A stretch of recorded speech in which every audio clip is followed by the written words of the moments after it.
the former chairman of Mombasa chapter of Kenya National Chamber of Commerce and Industry, and a candidate for vice president of the Chamber of Commerce and Industry nationally. We were here today having our AGM. We have elected a new team led by Chairman Abud Jamal. He's supported by a very strong and competent board of directors that I have no doubt will deliver on their mandate to the members of Mombasa chapter. Nationally, we want to strengthen all the chapters. As you are aware, Mombasa chapter has been the best performing chapter in Kenya. We want to take these experiences to the national office to make sure we have 47 centers of excellence just like Mombasa. We intend to do that by helping the chapters develop their strategic plans, by helping them develop their membership guides, by helping them develop their advocacy agendas, and a lot of other things. We will help them set up proper working offices. We will be giving them board packs, the constitutions of the Chamber of Commerce and Industries, so they can understand their role to enable them deliver on their mandate to the members. Asanteni sana. Maybe what do you let's say business-wise in Mombasa County? I know during your tenure you had very hard times economically, you had politics, you had COVID. Now where do you rate Mombasa business-wise as we speak? Mombasa is in recovery right now. Okay, COVID affected all the countries, not just Kenya or Mombasa. We are in recovery.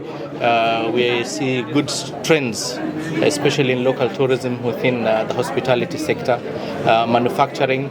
I know there are plans by Mombasa County to develop the Mombasa Special Economic Zone at Miritini. You have the national Special Economic Zone at Dongokundu. These are all work in progress. And I see a lot of things coming up. There are a lot of discussions on the type of industries that we want to attract to these special economic zones. So we need to get our youth, our labor force skilled for the industries that will come and set up here. Kenya is a signatory to a lot of free trade agreements. More importantly to me, the ones within Africa, free trade, Africa Continental Free Trade Agreement, the COMESA one, the East Africa Community one. So how are we preparing our businesses to take full advantage of these treaties? We do not want to see a situation where these treaties make us a net importer of goods from the other countries that are signatories to this treaty. So we need to we need to be very biased when we are making our economic policies towards making Kenya an export country. Labda kwa lugha ya Kiswahili tu tuelezee, wakati unastaafu kwa hiki kiti, ni mambo yapi ambayo unajivunia kwamba wafanyabiashara wa kaunti hii umeweza kuwasaidia wamenufaika zaidi? Mombasa ni kaunti pekee ambayo imefanya mapping. Tunajua tumezunguka Mombasa nzima, tukaweka biashara 31,000 kwa digital platform. Tunajua wako wapi, ni nani wenye hizo biashara, wako kwenye sekta gani, kuna changamoto gani kwenye hizo sekta, na usaidizi gani wanaweza kupata kwa hizo sekta zao. Na katika hiyo survey ambayo tumeifanya, tumeongelesha county government ya Mombasa, wamechukua maoni yetu. Nimeona Mombasa kuna biashara ambayo iko Mombasa Central Business District hailipi the same single business permit fees kama ile ambayo iko tuseme Mwakirungi kule.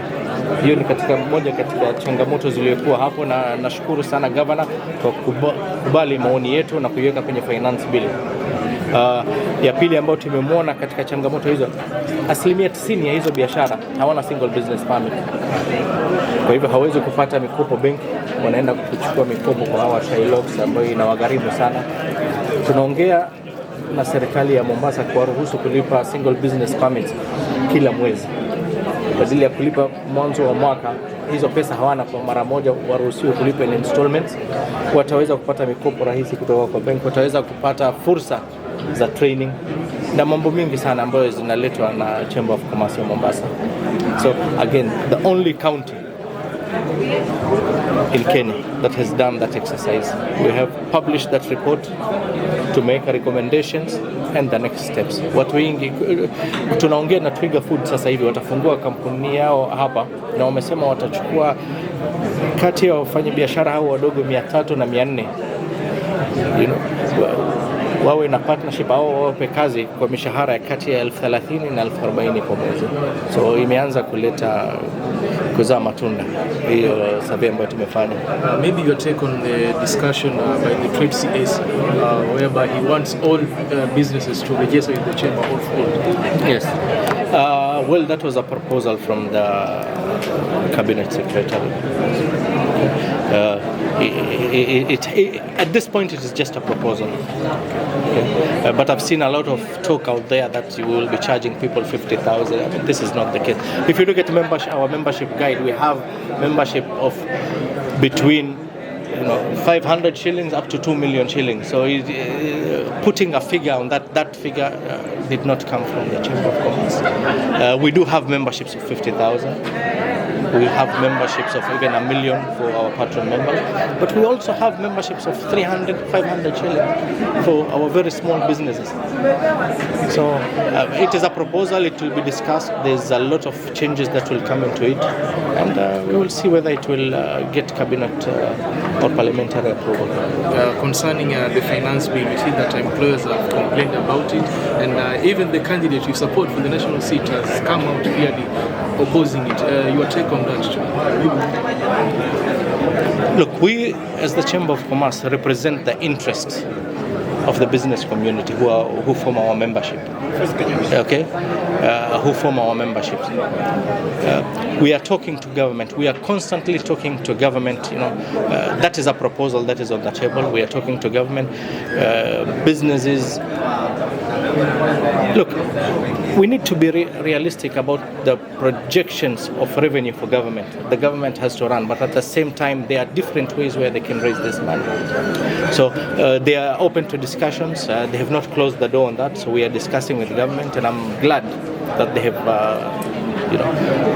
called the private sector to the table to discuss this, and I believe a win-win formula will be reached for everyone. Your session has mentioned that they'll be heading to court to oppose especially the 3%.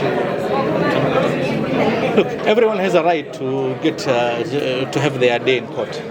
So Kenya is a democratic country. Everyone can go and seek redress in all manners that are allowed by the Constitution. But I'm glad that the government is willing to listen, to negotiate, to come on the table. Okay. Asante.